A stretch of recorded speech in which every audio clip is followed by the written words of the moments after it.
انا بغيت نسولك شحال ديال الدراري اللي كنتي انت سبب فيهم بلا ما تعرف لان كنتي دري صغير سبب انك تدخلهم لهذيك الشبكه ومشاو للدول الخليجيه؟ شنو نقول لك، ما بقاتش بزاف. او عدد اذا عدد ديال الاطفال وماشي من مؤسسه واحده. وكانوا المؤسسات المهدي بسهوله كيطلقوا الاولاد؟ المؤسسه كيبحثوا على هذا السيد كيلقاو عنده الاملاك كيعطيوها للاطفال. وهاد الناس اللي في الخارج كيجيو لهنا المغرب ولا كيفاش باش يديو الولاد؟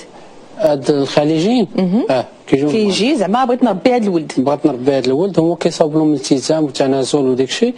كيقول لهم انا هاد السيد هذا في القنصليه غنتكفل به، غنربيه، غنقريه، غندير له، غنفعل له، وغنسافروا به على برا، غنديوه معنا للخارج.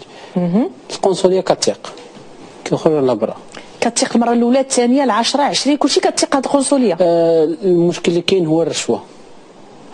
اذا ماشي تتيق، كتاكل الناس كتاكل مع هاد الشبكه، كتاكل مع هاد الشبكه. ايوا يعني كيخرجوهم على برا، من بعد واحد المده كيوقع اللي كيوقع العنف على الاطفال. شنو هو العنف ولا الاستغلال الجنسي ولا شنو هو؟ العنف فيه بزاف الانواع. غير باش نفهموا واش كيديروا بهاد الدراري. الجنسي، الاستغلال الجنسي. دكتور الحمداوي، اش بان لك فهادشي اللي سمعتي زعما الاستعمال في ابشع الصور ديال شدوا وليد صغير وسير جيب لنا وليدات صغير ويسفروهم لدول الخليج ويتم الاعتداء عليهم جنسيا، زعما تيخلقوا واحد الجيل اللي كله مرتبك كله. شنو تعليقك على هادشي هذا اللي سمعتي؟